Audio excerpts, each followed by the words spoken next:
تو ہر چیز تیش نیستباہ برباد ہو جائے گی۔ لیکن جتنی مسجدیں ہیں اللہ تعالیٰ ان مسجدوں کو خانہ کعبہ کے ساتھ جوڑ دیں گے، اس لیے کہ ساری مسجدیں خانہ کعبہ کی بیٹیاں ہیں، اور پھر ساری مسجدوں کو حکم ہوگا کہ تم سب کے سب خانہ کعبہ، مسجد نبی، مسجد اقصیٰ کے ساتھ مل کر جنت میں چلی جاؤ۔ لیکن بعض مسجدیں چیخیں گی، چلائیں گی، روئیں گی، اور وہ جنت میں نہیں جائیں گی۔ اللہ تعالیٰ فرمائیں گے کہ مسجدوں تم میرے گھر ہو، تم جنت کے ٹکڑے ہو، اسی لیے مسجد جنت کا ٹکڑا ہے۔ جوتے پہن کر اس میں نہیں آتے، فضول باتیں نہیں کرتے، اس میں لیٹتے نہیں ہیں، بلا وجہ اس میں فضول باتیں کرنا اعتکاف کے نیت کے بغیر یہ گناہ ہے۔ تو یہ مسجدیں کہیں گی یا اللہ ہم جنت میں نہیں جائیں گی جب تک ہمارے پڑوسی نہ جائیں۔ اللہ فرمائیں گے تمہارے پڑوسی کون ہیں؟ تو مسجدیں کہیں گے یا اللہ میاں ہمارے پڑوسی وہ ہیں جو ہمیں آباد کرتے تھے، ہمارا دھیان کرتے تھے، ہمارے خیال رکھتے تھے، پانچوں نمازوں میں آ کر ہمیں آباد کرتے تھے، وہ ہمارے پڑوسی ہیں۔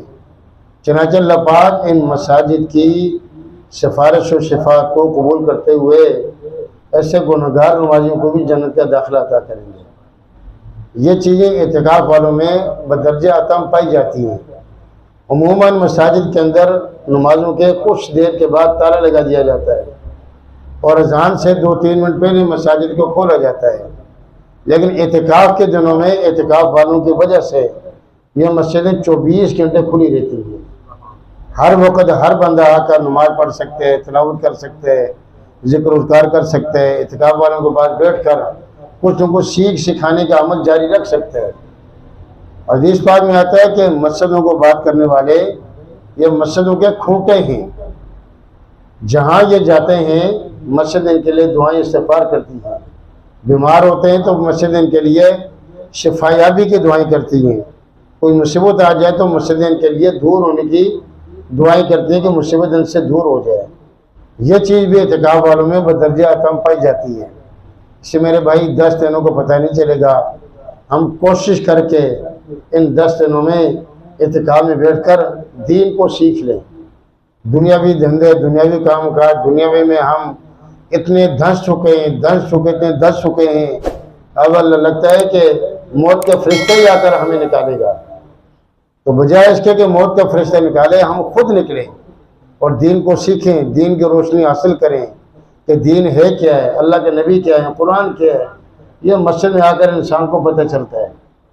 اور کتابوں میں یہ بھی لکھا ہے کہ قیامت کے دن ایک بندے کے نامہ اعمال کو تولا جائے گا، اس کی نیکیوں کو، اس کی برائیوں کو، لیکن اس کی برائیاں وزنی ہو جائیں گی، برائیوں والا پلڑا جھک جائے گا اور نیکیوں والا پلڑا اڑ جائے گا۔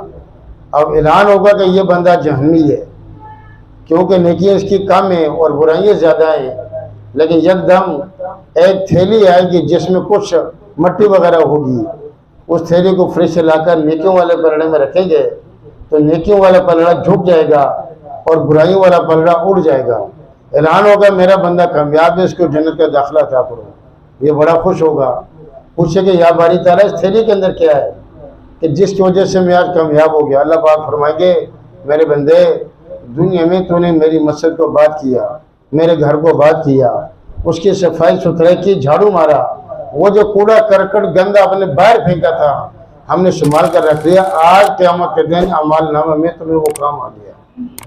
اس سے کہتے ہیں کہ مسجد کی جو صفائی ہے یہ جنت کی حوروں کا حق مار ہے۔